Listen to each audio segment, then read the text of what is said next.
بسم اللہ الرحمن الرحیم۔ الحمد للہ وکفی والصلاة والسلام علی من لا نبی بعد، اما بعد۔ عزیز طلبہ اکرام، اللہ تعالیٰ سے امید ہے کہ آپ سب خیر و عافیت سے ہوں گے۔ جامع ترمذی کا سبق نمبر 77 ہے، اور اس سبق میں ہم یہ 4 ابواب پڑھیں گے۔ پہلا باب ہے کہ امام جو ہے وہ اقامت کہنے کا زیادہ حقدار ہے، یعنی امام سے مراد یہاں پہ امام یعنی حاکم۔ اور دوسرا باب ہے کہ اذان میں کہ رات کے وقت اذان وقت سے پہلے اگر دے دی جائے تو اس کا کیا حکم ہوگا، اور اسی طریقے سے اذان جس مسجد میں ہو گئی ہے اور آپ اس مسجد کے اندر ہیں تو اذان کے بعد اس مسجد سے نکلنا اس کو مکروہ سمجھا گیا ہے، اس حوالے سے حدیث ہوگی، اور سفر کے اندر اذان کا حکم ہم دیکھیں گے۔ گزشتہ سبق میں تصویب کا بیان تھا اور اذان کے بعد اقامت کس کا حق ہے، اس حوالے سے اور فوائد اور حکمتیں تھیں، اور اس سبق میں ہم وقت سے پہلے اذان دینے کا حکم اور اس طریقے سے سفر میں اذان کا حکم، حدیث کی کچھ فوائد اور حکمتیں ہوں گی۔ سب سے پہلا باب ہم پڑھتے ہیں، باب ما جاء ان الامام احق بالاقامت، وبه قال حدثنا يحيى بن موسى قال حدثنا عبد الرزاق قال حدثنا اسرائيل قال اخبرني سماك بن حرب سمع جابر بن سمرة رضي الله عنه يقول كان مؤذن رسول الله صلى الله عليه وسلم يمهل فلا يقيم حتى إذا رأى رسول الله صلى الله عليه وسلم قد خرج أقام الصلاة حين يراه۔ اچھا، باب کا مطلب یہ ہے کہ امام یعنی حاکم وہ زیادہ حقدار ہے امام یعنی اقامت کی اجازت دینے کے لیے، کہ یعنی وہ جب داخل ہوگا اور وہ کہے گا کہ ہاں اقامت شروع کرو تو اقامت شروع کی جائے گی، تو یہ مطلب ہے حق بالاقامتی۔ اس میں پھر خود اقامت کہنا بھی آ سکتا ہے اور خود اس میں اقامت کی اجازت یعنی تکبیر کہنے کی اجازت دینا بھی اس میں شامل ہے، تو یہ مطلب ہے۔ اب جابر بن سمرہ رضی اللہ عنہ فرماتے ہیں کہ رسول اللہ صلی اللہ علیہ وسلم کے جو مؤذن حضرت بلال ہوتے تھے، یمہلو وہ ٹھہرے رہتے تھے، انتظار کرتے تھے، فلا یقیم وہ اقامت نہیں کہتے تھے، حتی اذا رأى رسول اللہ صلی اللہ علیہ وسلم قد خرج جب وہ دیکھتے تھے کہ رسول اللہ صلی اللہ علیہ وسلم حجرہ مبارک سے باہر نکل آئے ہیں تو اقام الصلاۃ پھر وہ اقامت کہتے تھے، حین یراہ جب وہ آپ صلی اللہ علیہ وسلم کو مسجد میں داخل ہوتا ہوا دیکھتے تھے۔ امام ترمذی رحمہ اللہ فرماتے ہیں کہ جابر بن سمرہ کی حدیث حسن ہے، وحدیث سماک لا نعرف الا من هذا الوجه، یہ جو سماک کی حدیث ہے اس کو ہم صرف اسی طریقے سے ہی جانتے ہیں۔ وهكذا قال بعض اهل العلم ان المؤذن املك بالاذان، کہ مؤذن جو ہے وہ اذان کا کے اندر تو خود مختار ہے کہ وہ بغیر کسی اجازت کے ہی دے گا جب وقت داخل ہو گیا، بل امام املك بالاقامت، اور امام جو ہے وہ اقامت کا وہ زیادہ حقدار ہے، یعنی امام جب آگے مصلی کے اوپر، چاہے امام حاکم بھی ہو جیسے کہ آپ صلی اللہ علیہ وسلم کے صورتحال میں، یا صرف امام ہے لیکن جب تک وہ مسجد میں آیا نہیں ہے اور وہ اپنے مصلی کی طرف آگے گیا نہیں ہے تو اس وقت تک اقامت نہیں کہی جائے گی، یہ مطلب ہے۔ اگلا باب پڑھتے ہیں، باب ما جاء فی الاذان باللیل، یعنی رات کے وقت صبح صادق سے پہلے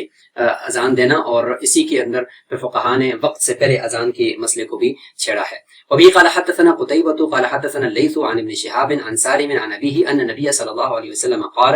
إن بلالا يؤذن بليل فكلوا واشربوا حتى تسمعوا تأذين ابن مكتوم۔ آپ صلی اللہ علیہ وسلم کے 2 مشہور مؤذن ان کا ذکر ہے، ایک تو بلال اور ایک حضرت عبداللہ بن مکتوم جو نابینا صحابی ہیں۔ تو آپ صلی اللہ علیہ وسلم نے فرمایا کہ بلال رات کے وقت اذان دیتے ہیں، یعنی فجر کی نماز سے یعنی فجر کا وقت داخل ہونے سے پہلے، صبح صادق سے پہلے اذان دیتے ہیں، لہٰذا تم ایسے وقت میں سحری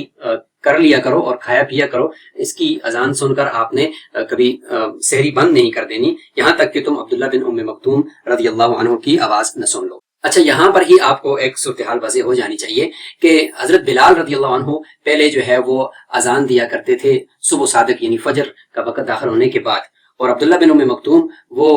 تہجد کے لیے لوگوں کو جگانے کے لیے اذان تہجد کے وقت دیا کرتے تھے۔ تو ہوا یہ کہ ایک مرتبہ حضرت بلال رضی اللہ عنہ وہ صبح صادق یعنی فجر کا وقت داخل ہونے سے پہلے اذان دے دی انہوں نے، جس کی وجہ سے لوگوں کو تشویش ہوئی، تو لوگوں نے سحری بند کر دی اور فجر کی نماز کے لیے نکل پڑے، تو پتہ چلا کہ ابھی تو فجر کا وقت ہی داخل نہیں ہوا۔ تو یہ ایک مرتبہ ان سے بھول چوک کے ساتھ یہ ہو گیا تھا۔ تو ایسے موقع پہ اللہ کے نبی نے فرمایا کہ یہ جو بلال نے اذان دی ہے تو یہ وقت سے پہلے دے دی ہے، لہذا تم کھاؤ پیو یہاں تک کہ تم عبداللہ بن ام مکتوم کی آواز کو سنو۔ وہیں سے ہی اللہ کے نبی نے ڈیوٹی جو ہے اور ذمہ داریاں تبدیل کر دی کہ عبداللہ بن ام مکتوم جو نابینا صحابی ہیں ان کو کہا کہ اب آئندہ کے لیے آپ جو ہے وہ صبح صادق کے وقت یعنی فجر کی اذان آپ نے دینی ہے، اور حضرت بلال سے فرمایا کہ آپ تہجد کی اذان ہی دیا کریں، یعنی تہجد میں لوگوں کو اٹھانے کے لیے یا سحری کے لیے لوگوں کو اٹھانے کے لیے آپ اذان دیا کریں، کیونکہ آپ جلدی جاگتے ہیں۔ اور عبداللہ بن ام مکتوم چونکہ نابینا ہے تو ان کو لوگ جب وقت داخل ہوگا تو بتا سکیں گے کم از کم کہ اب وقت داخل ہو چکا ہے، اب آپ فجر کی اذان دیں۔ تو یہ ذمہ داریاں پھر تبدیل ہوئیں اور اللہ کے نبی نے اعلان فرمایا کہ آئندہ کے لیے بلال جو ہے وہ تہجد کے لیے جگانے کی اذان دیا کریں گے، لہٰذا ان کی اذان سے آپ نے کھانا وغیرہ وہ ترک نہیں کرنا۔ ہاں ام مکتوم جب وہ اذان دیں گے تو اس وقت آپ نے کھانا پینا چھوڑنا ہے، کیونکہ اب ذمہ داریاں تبدیل ہو چکی ہیں۔ تو یہ ہے وہ مکمل اس کے پیچھے وہ حکمت اور بات۔ اب اس کے اوپر آپ دیکھیں گے کہ چونکہ امام ترمذی رحمہ اللہ شافعی المسلک ہیں تو وہ فرمائیں گے کہ چونکہ فجر کے لیے 2 اذانیں یہ ہو سکتی ہیں، جیسے کہ یہاں پہ 2 اذانیں ہیں تو لہٰذا جب 2 اذانیں ہیں تو یہاں پر وہ اس کو ثابت کرنے کی پوری کوشش کریں گے، اور جہاں پہ وہ ثابت نہیں ہوں گی تو وہاں پر روایتاً یا درایتاً حدیث کے اوپر کلام فرمائیں گے۔ ہم اب دیکھتے ہیں۔ قال ابو عیسیٰ، امام ترمذی رحمہ اللہ فرماتے ہیں وفی الباب عن ابن مسعود وعائشة وانیسة وانس وابی ذر وسمرة رضی اللہ عنہ قال ابو عیسیٰ حدیث ابن عمر رضی اللہ عنہ حدیث حسن وقد اختلف اہل العلم فی الاذان باللیل، رات کے وقت اذان دینے کے بارے میں ائمہ کا اختلاف ہے۔ فقال بعض اہل العلم اذا اذن المؤذن باللیل اجزأه ولا يعيد، اگر مؤذن نے رات کے وقت اذان دے دی یعنی تہجد کے وقت اذان دے دی اور ابھی صبح صادق پہ نہیں ہوا تو یہ اذان بھی کافی ہو جائے گی، گویا کہ یہ اس کو بھی ہم فجر کی اذان شمار کریں گے، لہذا اس کو لوٹانے کی اعادہ کرنے کی ضرورت نہیں ہے۔ یہی امام مالک، عبداللہ بن مبارک، امام شافعی، امام احمد اور امام اسحاق رحمہ اللہ کا قول ہے۔ اور بعض اہل علم فرماتے ہیں کہ اذا اذن باللیل اعاد، اگر وقت سے پہلے اذان دے دی ہے، اگر وہ فجر کے لیے اذان تھی تو اس کا اعادہ کرنا پڑے گا، کیونکہ وہ فجر کی اذان ہوئی نہیں ہے، کیونکہ وقت سے پہلے اذان دینے کی کوئی گنجائش نہیں ہے۔ اور یہی سفیان ثوری اور احناف کا بھی قول ہے۔ وروا حماد بن سلمة عن ایوب عن نافع عن ابن عمر رضی اللہ عنہ ان بلالا اذن بلیل، یہ ایک ہی مرتبہ ہوا تھا کہ بھول کر ان سے فجر کا وقت داخل ہونے سے پہلے اذان دے دی گئی تھی، پھر اللہ کے نبی نے اس کی ذمہ داری ہی چینج کر دی اور فرمایا کہ آپ نے تہجد کے وقت ہی اذان دینی ہے، اور وہ صرف تہجد کے وقت لوگوں کو اٹھانے کے لیے، اور جو اٹھ کر وہاں نماز پڑھ رہے ہیں ان کو واپس گھر والوں کی طرف بھیجنے کے لیے کہ تم جاؤ گھر والوں کو سحری کے لیے جگاؤ، اس کے لیے حضرت بلال اذان دیتے تھے، جو آج تک یہ طریقہ بعض جگہوں پہ رائج بھی ہے، اور ایسا ہونا بھی چاہیے کہ سحری کے ٹائم پہ ایک اذان دے دی جائے تاکہ لوگ اٹھیں اور وہ سحری کریں۔ فامرہ النبی صلی اللہ علیہ وسلم ان ینادی ان العبد نام، یہ دیکھیں کہ بلال نے ایک دفعہ بھول کر اذان دے دی تھی تو اللہ کے نبی نے ان کو حکم دیا کہ جا کر یہ اعلان کریں کہ بندہ یعنی بلال وہ سویا ہوا تھا، اس کو پتہ نہیں چلا کہ اذان وقت سے پہلے دے دی ہے یا وقت داخل ہونے کے بعد دے دی ہے، تاکہ لوگ جو ہے وہ سحری اپنی جاری رکھیں اور آپ کی وجہ سے سحری کو نہ روکیں۔ امام ترمذی رحمہ اللہ فرماتے ہیں کہ یہ حدیث غیر محفوظ ہے، کیونکہ اب اس میں وہ ثابت نہیں ہو رہا، کیونکہ امام ترمذی رحمہ اللہ نے پہلے بتا دیا کہ اگر وقت سے پہلے صبح اذان دے دی تو وہ اعادہ نہیں ہونا، جبکہ یہاں پر تو اعادے کی بات آ رہی ہے، تو اس لیے فرماتے ہیں کہ یہ حدیث غیر محفوظ ہے۔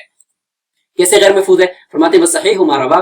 عبید اللہ بن عمر وغیرہ عن نافع عن ابن عمر ان نبی صلی اللہ علیہ وسلم قال ان بلالا یؤذن بلیل، یہاں پر دیکھیں مضارع کا صیغہ کہ بلال ہمیشہ اذان دیتے رہتے ہیں یا آگے بھی دیں گے رات کے وقت، فَكُلُوا وَاشْرَبُوا حَتَّى يُؤَذِّنَ ابْنُ أُمِّ مکتوم، یہاں تک کہ عبداللہ بن ام مکتوم اذان دیں تب آپ نے کھانا پینا ترک کرنا ہے، سحری بند کرنی ہے، اس سے پہلے آپ کھاتے ہیں۔ تو اس سے امام ترمذی رحمہ اللہ یہ ثابت کرتے ہیں کہ دیکھیں حضرت بلال جو ہے وہ اذان دیتے تھے رات کے وقت میں، اور اس کی وجہ سے کبھی بھی یہ نہیں کہا گیا کہ انہوں نے غلطی کر لی ہے، بلکہ اللہ کے نبی نے فرمایا کہ ہاں وہ رات کے وقت اذان دیتے رہیں گے۔ وروا عبد العزیز بن ابی رواد عن نافع ان مؤذنا لعمر رضی اللہ عنہ اذن بلیل فامره عمر رضی اللہ عنہ ان يعيد الاذان وهذا لا يصح لانه عن نافع عن عمر منقطع۔ اب یہاں پہ ایک روایت لا کر اس کا بھی انکار کریں گے کہ یہ ایک روایت ہے کہ حضرت عمر رضی اللہ عنہ کا ایک مؤذن تھا، اس نے رات کے وقت اذان دے دی وقت سے پہلے، اور حضرت عمر رضی اللہ عنہ نے ان کو فرمایا کہ آپ دوبارہ اذان دیں کیونکہ آپ نے وقت سے پہلے اذان دے دی، اور فرماتے ہیں کہ یہ روایت صحیح نہیں ہے کیونکہ یہ عن نافع عن عمر یہ منقطع ہے، کیونکہ نافع نے حضرت عمر رضی اللہ عنہ سے حدیث سنی نہیں ہے۔ ولعل حماد بن سلمة اراد هذا الحدیث، یہاں جو حماد بن سلمہ کی یہ روایت ہے کہ بلال رضی اللہ عنہ نے رات کے وقت میں اذان دی، اللہ کے نبی نے فرمایا کہ جا کر یہ اعلان کرو کہ بندہ سو گیا تھا، تو اس حدیث کو چونکہ حضرت امام ترمذی رحمہ اللہ روایتاً تو اس کو رد نہیں کر سکے، لیکن اب آگے چل کر اس کو رد کرنا چاہتے ہیں کہ دیکھیں کیا پتہ حماد بن سلمہ نے یہ والی حدیث مراد لی ہو، یعنی رسول اللہ صلی اللہ علیہ وسلم اور حضرت بلال کا واقعہ نہ ہو بلکہ حضرت عمر اور ان کے مؤذن کا واقعہ ہو، اور حضرت حماد بن سلمہ نے یہی مراد لیا ہو، یعنی ان کی طرف منسوب کر رہے ہیں کہ حماد بن سلمہ نے جو وہاں پہ روایت بیان کی ہے وہ درست نہیں لگتا وہ واقعہ، ممکن ہے کہ وہ واقعہ یہ ہو اور ان سے غلطی ہو گئی ہو اور انہوں نے رسول اللہ صلی اللہ علیہ وسلم اور حضرت بلال کو وہ واقعہ شمار کر دیا ہو۔ تو یہاں پر بھی امام ترمذی رحمۃ اللہ یہ زور دے رہے ہیں کہ وہ روایت کسی نہ کسی طرح سے رد ہو جائے کہ جس میں حضرت بلال کو دوبارہ سے اعلان کرنے کا حکم دیا، جبکہ امام ترمذی رحمۃ اللہ کا رجحان اس طرف ہے کہ اگر رات کے وقت میں اذان دے دی جائے تو وہ فجر کی اذان شمار ہوگی، دوبارہ اذان کا اعادہ کرنے کی ضرورت نہیں ہے، اسی کے اوپر ہی وہ کاربند ہیں۔ اور فرماتے ہیں کہ صحیح بات یہ ہے کہ روایت عبید اللہ بن عمر وغیر واحد عن نافع عن ابن عمر والزہری عن سالم عن ابن عمر، یہی سند ٹھیک ہے، اور وہ یہ ہے کہ ان بلال یؤذن بلیل، کہ بلال جو ہے وہ آئندہ بھی رات کے وقت اذان دیں گے۔ اللہ کے نبی نے یہاں یہ نہیں فرمایا کہ اگر وہ رات کے وقت اذان دیں گے تو وہ دوبارہ اعادہ ہوگا، یا یہ ہے کہ اس کو وہ جا کر اعلان کریں گے کہ بندہ سو گیا تھا، نہیں، بلکہ اللہ کے نبی نے فرمایا کہ آئندہ کے لیے وہ اذان دیتے رہیں گے۔ تو اس سے امام ترمذی رحمۃ اللہ فرماتے ہیں یہی تو فجر کی اذان ہوگی۔ تو یہاں پر احناف یہ فرماتے ہیں کہ یہ اذان لوگوں کو جگانے کے لیے اور جو جاگے ہوئے ہیں ان کو واپس گھر بھیجنے کے لیے تھی، اور تہجد کے لیے اور سحری کے لیے لوگوں کو جگانے کے لیے تھی، لہٰذا یہ اذان تو فجر کے لیے نہیں ہو سکتی۔ امام ترمذی رحمۃ اللہ فرماتے ہیں کہ ولو کان حدیث حماد صحیحا لم یکن لهذا الحدیث معنی، اگر یہ حماد کی حدیث کو ہم صحیح کرا دیتے جہاں پہ ہے کہ ان العبد نام، تو پھر اس حدیث کا کوئی مطلب نہیں رہتا یہ جو ہے ان بلال یؤذن بلیل، جبکہ مطلب ہم نے بتا دیا کہ مطلب تو رہتا ہے کہ یہ تو تہجد کے لیے اذان ہے۔ اذ قال رسول اللہ صلی اللہ علیہ وسلم ان بلال یؤذن بلیل، کہ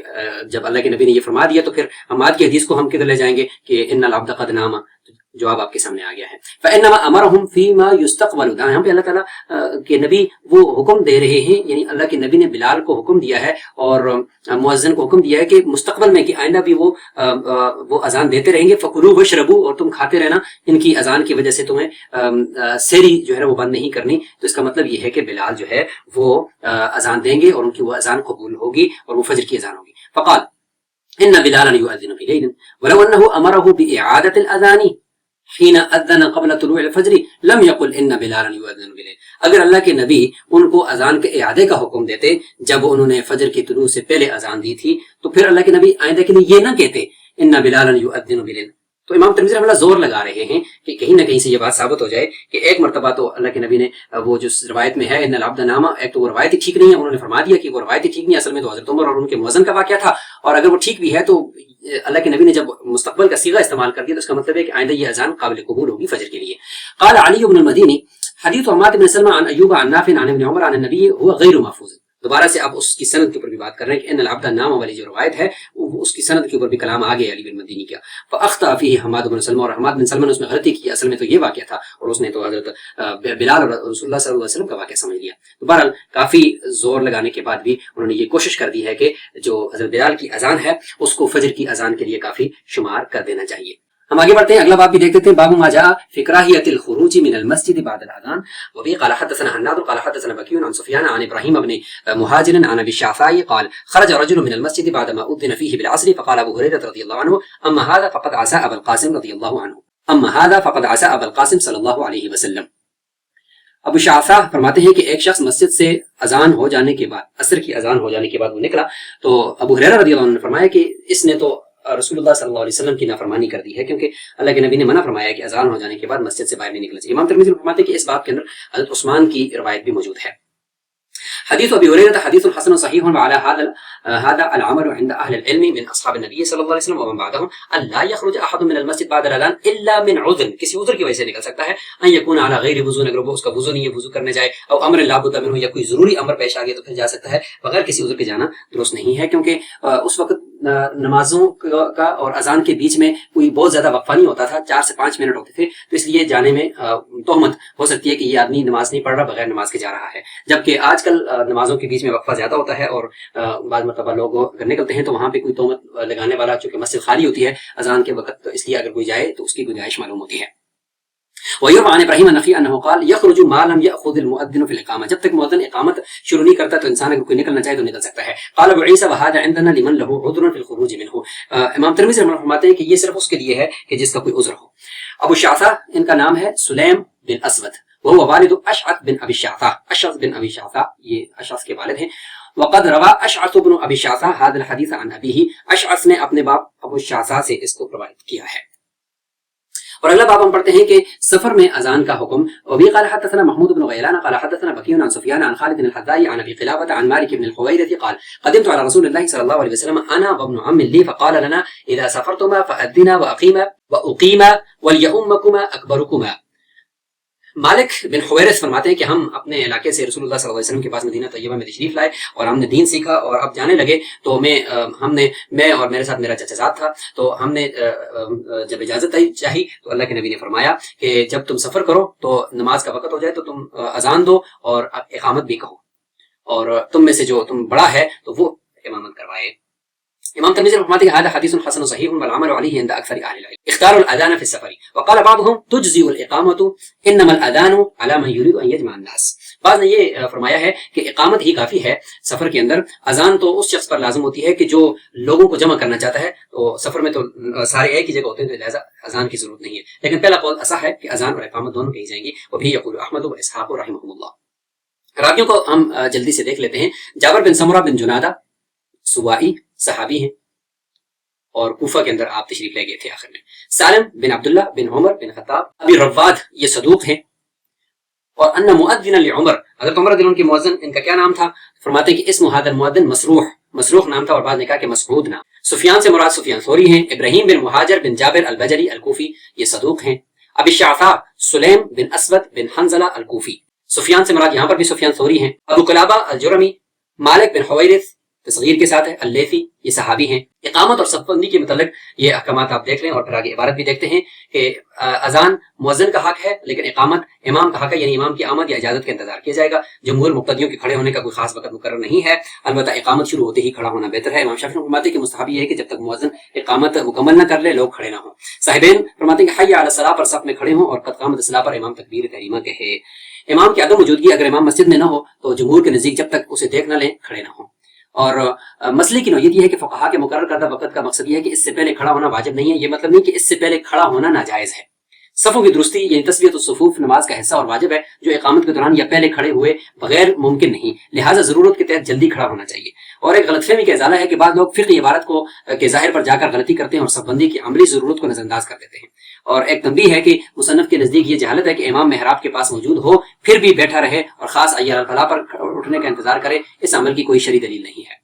یہ ساری جو ترتیب اور تفصیل آپ نے دیکھی وہ یہ معارف و سنن کی اس عبارت سے لی گئی ہے. آپ یہ عبارت یہاں پہ نوٹ فرما لیں. اذان کے لیے وقت کی جو شرط ہے ہم اس کو دیکھ لیتے ہیں کہ عمومی اصول یہ ہے کہ وقت داخل ہونے سے پہلے اذان دینا تمام فقہا کے نزدیک حرام اور باطل ہے. اور علت یہ ہے کہ اذان کا مقصد وقت کی اطلاع دینا ہے. وقت سے پہلے اذان دینا لوگوں کو دھوکے میں ڈالنا ہے اور جھوٹ ہے. اگر غلطی سے دے دی تو وقت پر اعادہ کرنا واجب ہے. فجر کا استثناء یہ امام مالک، امام شافعی، امام احمد بن حنبل اور احناف میں سے امام ابو یوسف ملک نظیر فجر کی اذان نصف شب یا سحری کے وقت بھی جائز ہے. اور دلیل دے دی ہے جیسے کہ حضرت بلال رضی اللہ عنہ اذان دیتے ہیں تم کھاتے پیتے رہو، یہ حدیث مشہور ہے ابھی ہم نے دیکھ لی. اور جو اذان صبح صادق سے پہلے دی گئی ہو فجر کا وقت ہونے پر اسے سنت کے طور پر دوبارہ دینا ضروری ہے. قبل از وقت اذان کے ضوابط اور مؤذن کی اہلیت ہے کہ اگر وقت سے پہلے تہجد سحری کی اذان دینی ہو تو روزانہ ایک ہی وقت مقرر رکھا جائے تاکہ لوگ غلط فہمی کا شکار نہ ہوں. جو شخص باقاعدہ مقرر ملازم مؤذن ہو اس کے لیے اوقات نماز کا علم ہونا شرط ہے. اور عام جو مؤذن ہے جو شخص باقاعدہ ملازم نہ ہو یا نبینا ہو اس کے لیے خود اوقات کا جاننا شرط نہیں، وہ دوسرے کے بتانے پر اذان دے سکتا ہے. اور شافعیہ کا موقف یہ ہے کہ بلا وجہ اذان کا تکرار حرام ہے، البتہ مساجد میں رائج عرفی اذان اس سے مستثنا ہے. خلاصہ یہ کہ بنیادی اصول دخول وقت ہے، صرف فجر میں سحری کی وجہ سے رعایت ہے، مگر اس میں بھی فجر صادق پر اعادہ لازم ہے، یعنی فجر کی اذان دوبارہ دی جائے گی. یہ ساری تفصیل الفقہ الاسلامی و ادلتہ کی اس عبارت سے لی گئی ہے. مسافر کے لیے اذان کے حوالے سے ہم حکم دیکھ لیتے ہیں کہ افضلیت اور رخصت کہ مسافرین کے لیے افضل ہے کہ اذان اور اقامت دونوں کہیں، لیکن اگر صرف اقامت پر اکتفا کریں اور اذان چھوڑ دیں تو یہ جائز ہے، مکروہ نہیں ہے. اور اقامت کی اہمیت ہے کہ مسافر کے لیے اذان چھوڑنے کی گنجائش ہے، مگر اقامت چھوڑنا مکروہ ہے کیونکہ اقامت کا تعلق نماز شروع ہونے سے ہے جو سفر اور حضر میں یکساں ہے. اور حکمت یہ کہ اذان کا مقصد غائب لوگوں کو وقت کی اطلاع دینا ہے، جبکہ مسافروں کے لیے اس کی ضرورت نہیں، وہ ایک ساتھی ہوتے ہیں. مقیم سے فرق یہ ہے کہ مقیم اگر گھر میں اکیلا بیٹھے تو اذان اقامت چھوڑ سکتا ہے کیونکہ محلے کی اذان اس کے لیے کافی ہے، لیکن مسافر کے لیے محلے کی اذان موجود نہیں ہے، لہذا اسے کم از کم اقامت ضرور کہنی چاہیے. اور مسجد میں جو تکرار جماعت ہے اور اذان کا حکم ہے اس کو ہم دیکھ لیتے ہیں. ایک اصول ہے کہ مسجد میں دوبارہ اذان اور جماعت قائم کرنے کا دار و مدار مسجد کی نوعیت پر ہے کہ محلے کی مسجد ہے وہ مسجد جس کے نمازی متعین ہوں، وہاں اگر اہل محلہ جماعت کر چکے تو دوبارہ اذان اور جماعت قائم کرنا احناف کے نزدیک مکروہ ہے. اور استثناء یہ کہ اگر محلے کی مسجد میں پہلے غیر متعلقہ لوگوں اجنبیوں نے جماعت کر لی ہو تو اہل محلہ کے لیے دوبارہ اذان اور جماعت کرنا مکروہ نہیں ہے. شارع عام کی مسجد ہے جو بازار یا راستے میں ہوتی ہے اس کے نمازی متعین نہیں ہوتے، لہٰذا وہاں ایک سے زیادہ جماعتیں کی جا سکتی ہیں۔ احناف کے نزدیک یہ تفسیر ہے کہ تاکہ جماعت کی ہیبت باقی رہے اور پہلی جماعت کے اندر لوگ کوشش کریں جڑنے کی، تو جبکہ امام شافعی رحمۃ اللہ کے نزدیک مطلقاً تکرار جماعت جو ہے وہ مکروہ نہیں ہے، بغیر کسی عذر کے بھی اور ہر مسجد میں کی جا سکتی ہے۔ یہ ساری تفصیل هذا في المقيمين واما المسافرون فالافضل لهم ان يؤذنوا ويقيموا ويصلوا بجماعات، یہ بدائع ثناء کی اس ساری عبارت سے لی گئی ہے، آپ یہ عبارت یہاں پر ملاحظہ فرمائیں۔ اب مسافر کے لیے اذان کے حوالے سے جو تفصیلات ہیں وہ معارف السنن کے اندر بھی یہاں موجود ہیں، وفی الباب کے تحت آنے والی ان روایات کو آپ دیکھ لیں، عبداللہ بن مسعود رضی اللہ عنہ کی حدیث کو بھی آپ دیکھ لیں، اور اسی طریقے سے عائشہ رضی اللہ عنہا اور انیسہ کی حدیث جن کے الفاظ آپ یہاں پہ نوٹ فرما لیں۔ سبق میں موجود حدیث کی کچھ فوائد اور حکمتیں ہیں، آپ ان کو ایک نظر دیکھ لیجئے۔ یہ اصلی تطبیق ہے کہ مساجد میں مؤذن کو چاہیے کہ وہ اقامت کہنے میں عجلت نہ کرے، بلکہ امام کے مسئلے پر آنے یا اشارے کا انتظار کرے، اور آگے مزید بھی آپ یہاں پڑھ لیجئے گا۔ سبق کا خلاصہ ایک نظر دیکھ لیں، اور یہ سبق نمبر 77 ہمارا یہاں اختتام کو پہنچا۔ السلام علیکم ورحمۃ اللہ وبرکاتہ۔